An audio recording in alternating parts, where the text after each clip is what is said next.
Dear hiring manager, I am writing in response to your company's advertisement regarding the photographer/graphic designer position. As you will see from my enclosed resume, I have extensive knowledge of layout design and the added experience of working with a wide variety of clients. Through my professional endeavors over the last decade, I have evolved into a highly motivated and skilled multitasker. I thrive in diverse and challenging work environments and have proven I can work efficiently and effectively under situations of high stress. I have a great deal of experience that directly correlates to the position you are offering. I am self-motivated, adept at using my creativity to be an effective problem solver, and have found these qualities extremely valuable in this line of work. I truly believe I will be an asset to your corporation and will excel if given this opportunity. Portfolio samples are available through these two direct links. Thank you for your time and consideration. Please do not hesitate to contact me with any further questions. Sincerely, David A. Patino.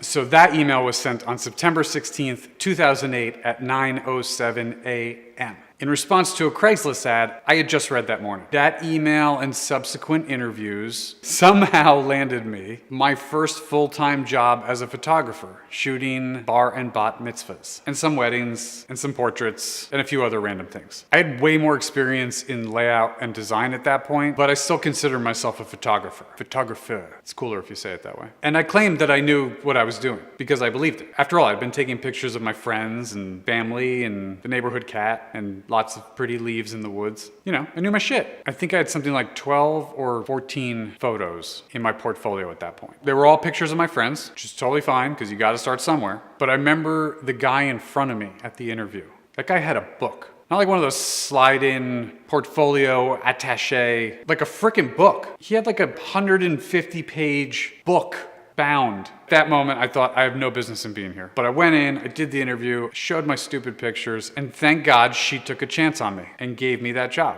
From the time that I interviewed to the time that I actually got the call that I was hired was about a month-ish. And by the time I got the phone call, those 12 photos in my portfolio didn't seem so great to me anymore. I had this ignorant confidence at the time. I knew everything in my own little world, and I knew it very well. But the second I took the job and I was thrown into this studio who shot hundreds of jobs a year with different shooters and styles and technique and applications and more equipment than you could ever possibly imagine, I was completely lost. I remember the first gig they ever took me out on, I couldn't even open the frickin' light stand because they were different light stands from the ones that I had. And I never touched any other equipment other than the stuff that I owned. But I stuck with it, I soaked it all in, learned what to do, what not to do, how to handle situations, how to pose quickly and work really efficiently, and how to make a living at it. I stayed there for 2 years and then ventured out on my own, opened my own studio, and tried to find my own way in the photo industry. By the end of those 2 years, I'd accumulated a number of photos in my portfolio that I thought were pretty cool along the way. But all that great stuff that I had shot just didn't seem so great anymore. I was in this transformation period,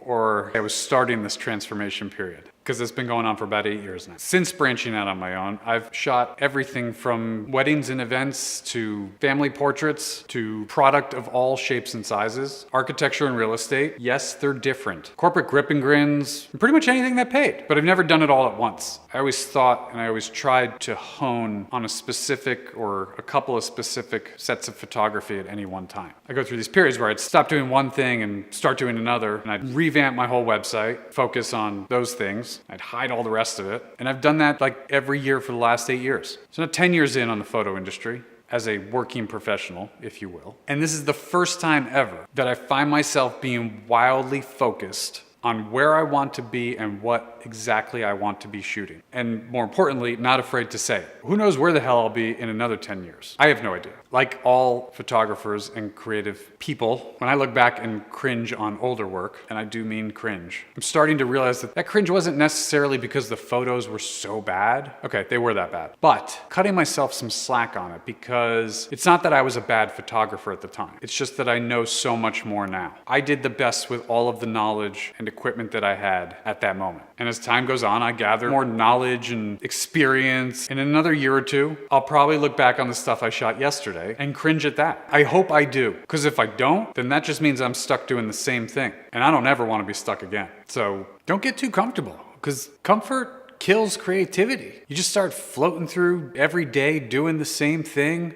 being all comfortable. I'm not saying be miserable or unhappy or make life hard for yourself. I'm just saying keep moving forward. If I said something you liked, maybe you'll hit that like button. If you haven't already, please subscribe. Start a conversation if you feel like it in the comments. And I will see you next week.